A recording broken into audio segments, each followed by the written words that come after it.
प्यार का जश्न नई तरह मनाना होगा, गम किसी दिल में सही, गम को मिटाना होगा, गम को मिटाना होगा।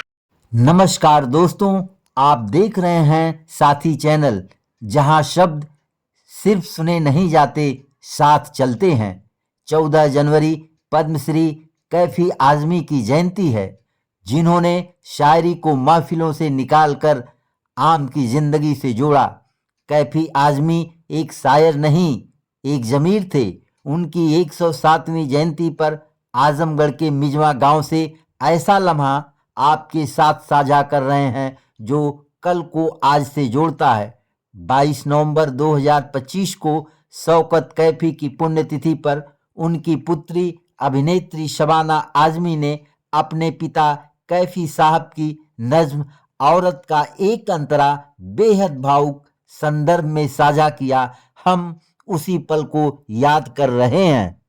उस जमाने में कैफी साहब ने कहा था, उठ मेरी जान मेरे साथ ही चलना है तुझे। एक उसका मैं बंद सुनाती हूँ। कदर अब तक तेरी तारीफ ने जानी ही नहीं, कदर अब तक तेरी तारीफ ने जानी ही नहीं, तुझ में शोले भी हैं बस अशफिशानी ही नहीं, तू हकीकत भी है दिलचस्प कहानी ही नहीं, तेरी हस्ती भी है एक चीज जवानी ही नहीं, अपनी तारीफ का उन्मान बदलना है तुझे, उठ मेरी जान मेरे साथ ही चलना है तुझे। यह सिर्फ एक अंतरा नहीं था, यह एक बेटी की आवाज में अपने माता पिता को याद करने का यादगार पल था। कैफी आजमी साहब आज भी हमारे बीच अपने विचारों के जरिए जिंदा हैं। यही पशु प्रवृत्ति है कि आप ही चले, वही मनुष्य है कि जो मनुष्य के लिए मरे। इनकलाब जिंदाबाद, इनकलाब जिंदाबाद, कैफी शौकत जिंदाबाद, कैफी शौकत जिंदाबाद। वो कभी धूप कभी छाव लगे, मुझे क्या क्या न मेरा गाँव लगे। कैफी साहब की जयंती पर उनके गांव मिजवा में लोग उन्हें अलग अलग शब्दों में याद किए। कैफी आजमी को समझने के लिए शायरी जानना जरूरी नहीं है, इंसान होना ही काफी है।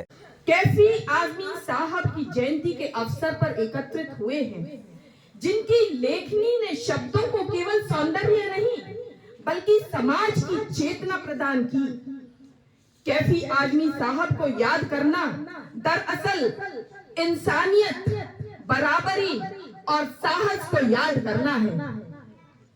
कैफी साहब का जन्म 14 जनवरी 1919 को मिजवा आजमगढ़ में हुआ। वे मानते थे कि साहित्य का वास्तविक उद्देश्य समाज की सच्चाइयों को सामने लाना है। उनकी नज्म की ये पंक्तियां, उठ मेरी जान मेरे साथ ही चलना है तुझे, कदम कदम पे चुनौती है संभलना है तुझे, यह केवल आह्वान नहीं बल्कि हर उस व्यक्ति के लिए संदेश है जो परिवर्तन की राह पर चलना चाहता है। कैफी आजमी साहब की सबसे प्रभावशाली विशेषता यह है कि वे हमें चुप्पी पर प्रश्न करना सिखाते हैं। उनका प्रसिद्ध शेर, हादसा यह नहीं कि हादसे इतने क्यों हैं, हादसा यह नहीं कि हादसे इतने क्यों हैं, हादसा यह है कि सब खामोश क्यों हैं। हम सबको यह सोचने पर मजबूर करता है कि समाज में घटने वाली घटनाओं में से अधिक खतरनाक वह चुप्पी है जो हमें संवेदनहीन बना देती है। अब यदि हम उनकी नज्म मकान की ओर देखें तो यह रचना केवल एक घर की कमी की बात नहीं करती बल्कि मानवीय असुरक्षा और सामाजिक असमानता की गहरी व्याख्या है। जब कैफी साहब लिखते हैं, आज की रात बहुत गर्म हवा चलती है, आज की रात बहुत गर्म हवा चलती है, आज की रात न फुटपाथ पे नींद आएगी, तो वे हमें यह समझाते हैं कि जिनके पास मकान नहीं होता उनके लिए मौसम भी शत्रु बन जाता है। गर्म हवा केवल मौसम नहीं बल्कि गरीबी, उपेक्षा और असमान व्यवस्था का प्रतीक है। यह पंक्तियां हमें याद दिलाती हैं कि छत का ना होना केवल भौतिक अभाव नहीं बल्कि सम्मान और सुरक्षा के अभाव का भी नाम है। फिल्मों के माध्यम से भी कैफी आजमी साहब ने अपने विचारों को जन जन तक पहुंचाया। हकीकत फिल्म का गीत कर चले हम फिदा जानो तन साथियों देशभक्ति को केवल भाव नहीं बल्कि कर्तव्य बनाता है। कैफी आजमी साहब केवल विचारों के कवि नहीं थे, वे कर्म के प्रतीक भी थे। मिजवा गांव में शिक्षा और विशेषकर बालिकाओं की शिक्षा के लिए उनके प्रयास इस बात का प्रमाण है कि वे साहित्य और जीवन के बीच कोई दूरी नहीं मानते थे। आज इस मंच से मैं यह कहना चाहूंगी कि कैफी आजमी की जयंती हमें यह संकल्प लेने का अवसर देती है कि हम केवल दर्शक नहीं बल्कि संवेदनशील, जागरूक और उत्तरदायी नागरिक बने। कैफी आजमी साहब की लेखनी हमें सिखाती है कि सच कहना जोखिम भरा हो सकता है लेकिन चुप रहना उससे भी बड़ा अपराध है। जब देश आज़ादी के लिए लड़ रहा था तब कैफी आजमी कलम लेकर मैदान में डटे थे। 1942 के आंदोलन में पढ़ाई छोड़कर कूद पड़े। पद्मश्री सम्मान मिला लेकिन कभी पदों से ऊंचे नहीं हुए, वे जमीन से जुड़े रहे।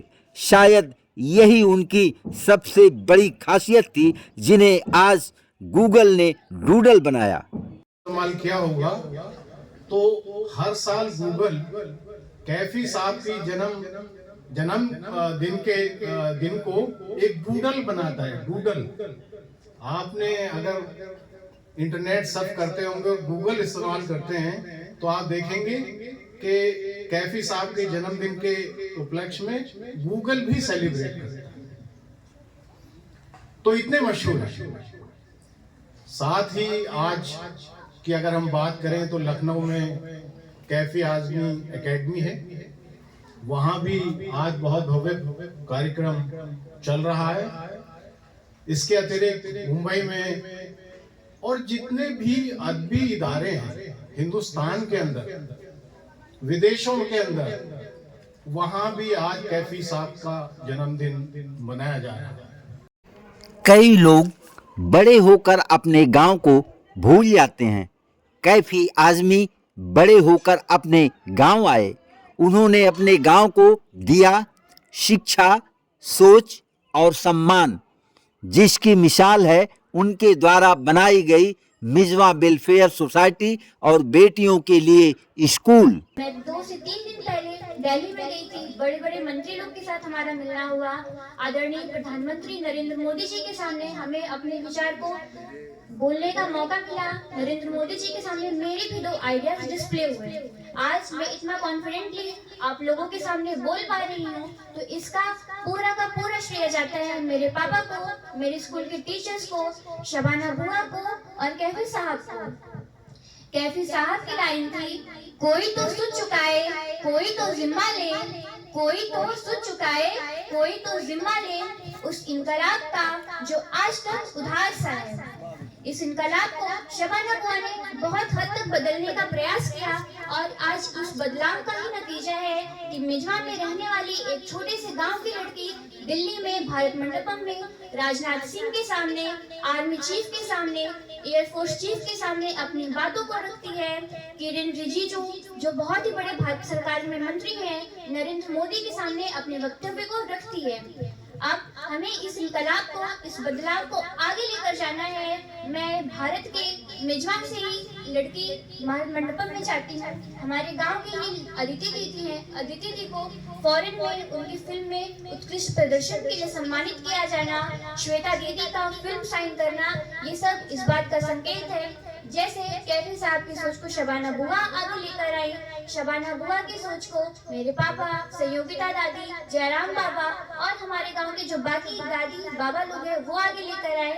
अब ये जिम्मेदारी हमारी है कि कैफी साहब की सोच को जो शबाना बुआ आगे लेकर आई, शबाना बुआ की सोच को जो हमारे गांव की बाकी पीढ़ी आगे लेकर आई, अब उसके कर्णधार हम हैं। हमको भी ये बदलाव, ये इनकलाब समाज में और आगे लेकर जाना है और आगे बढ़ाना है। कैफी आज़मी साहब एक सच्चे कॉमरेड थे, जिनके लिए शायरी या गीत ताली बटोरने के लिए नहीं, उनकी शायरी में इनकलाब और कम्युनिस्ट की जिम्मेदारी थी। कैफी आज़मी की ज़िंदगी में शायरी के साथ साथ शौकत कैफी का संघर्ष भी था, जो केवल दाम्पत्य जीवन ही नहीं, दो विचारों की साझेदारी थी। 2 मिनट बच्चों, ये कहना ये चाहता हूँ, पहले तो जनाब मैलिया साहब बंदना जी, यह किताब मेरी आवाज सुनो कैफी साहब के बारे में है। पहले कैफी साहब मेरी आवाज सुनो, उनके फिल्मी नगमे छपे थे, पहली बार छपे थे, और कैफी साहब आखिरी बार गांव आए थे, शक्ल बदल गई थी। मैं आया, गोपाल को बुलाए, गोपाल वो किताब ले आओ, पांडे जी को देना है, फिल्मी नगमों की किताब, मेरी आवाज सुनो।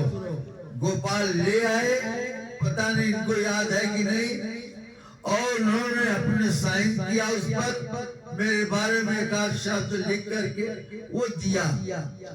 तो मैं जानता था कि मेरी आवाज सुनो कैफी साहब के फिल्मों नगमों की किताब है, लेकिन यह किताब मेरी आवाज सुनो बेजोड़ बेमिसाल किताब सामने आई है।